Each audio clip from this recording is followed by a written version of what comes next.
Shalom Bapak Ibu yang diberkati Tuhan. Sungguh luar biasa, Allah bagi kita adalah tempat perlindungan dan kekuatan sebagai penolong di saat kesesakan sangat terbukti. Renungan harian hari ini diambil di dalam Bilangan pasal 33, 34, 35, di mana bercerita tentang apa yang harus dilakukan umat Israel ketika akan masuk di dalam tanah perjanjian, yaitu di dalam Bilangan 33 ayat 52 yang berbunyi seperti ini. Maka haruslah kamu menghalau semua penduduk negeri itu dari depanmu dan membinasakan segala batu berukir kepunyaan mereka. Juga haruslah kamu membinasakan segala patung tuangan mereka dan memutuskan segala bukit pengorbanan mereka. 55. Tetapi jika kamu tidak menghalau penduduk negeri itu dari depanmu, maka orang-orang yang kamu tinggalkan hidup dari mereka akan menjadi seperti selumbar di matamu dan seperti duri yang menusuk lambungmu, dan mereka akan menyesatkan kamu di negeri yang kamu diami itu. Maka akan kulakukan kepadamu seperti yang kurancang melakukan kepada mereka. Siapa mereka? Yaitu orang yang tidak mengenal Allah, juga seperti generasi pertama umat Israel yang keluar dari perbudakan di Mesir. Termasuk pemimpin mereka juga tidak dapat menerima tanah perjanjian. Jadi sekarang kita tahu, meskipun mereka umat pilihan Allah, meskipun mereka pemimpin pilihan Allah, Musa dan Harun tetap tidak dapat masuk dalam tanah perjanjian kalau mereka tidak menjalankan perintah dari Tuhan. Dan bagaimana dengan kita saat ini? Kita sudah dibaptis dalam nama Allah Bapa, Putra, dan Roh Kudus.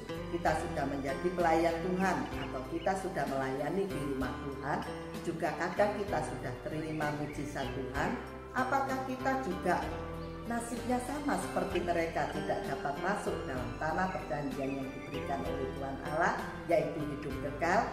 Tentu saja semua itu tergantung dari respon kita terhadap apa yang kita terima melalui Alkitab. Sebab Paulus sendiri berkata di dalam 1 Korintus 10 terutama ayat 6 bahwa kita tidak boleh mencontoh atau mengikuti jalan yang dilakukan oleh umat Israel waktu di padang gurun, yaitu bersungut-sungut memberontak terhadap Tuhan. Tetapi di dalam Bilangan pasal 35 dikatakan bahwa ada tempat perlindungan. Yang kita tahu saat ini, tempat perlindungan bagi kita adalah Tuhan Yesus. Dia adalah yang akan membawa kita untuk boleh masuk di dalam kekekalan. Sebab kita ingin mencapai standar kekudusan Allah, tentu saja kita tidak mampu. Tetapi oleh karena Roh Kudus memampukan kita untuk dapat menjalankan seluruh perintah yang dilakukan di dalam firman-Nya. Coba kita baca di dalam Yohanes pasal 6 ayat 39, yaitu yang berbunyi seperti ini. Dan inilah kehendak Dia yang telah mengutus aku, yaitu supaya dari semua yang telah diberikannya kepadaku jangan ada yang hilang, tetapi supaya aku bangkitkan pada akhir zaman. Sebab inilah kehendak Bapakku, yaitu supaya setiap orang yang melihat Anak dan yang percaya kepadanya beroleh hidup yang kekal, dan supaya aku membangkitkannya pada akhir zaman.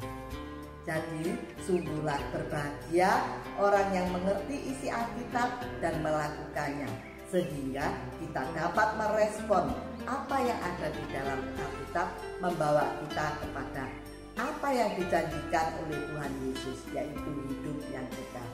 Selamat pagi, selamat menikmati hari ini. Tuhan Yesus memberkati kita semua.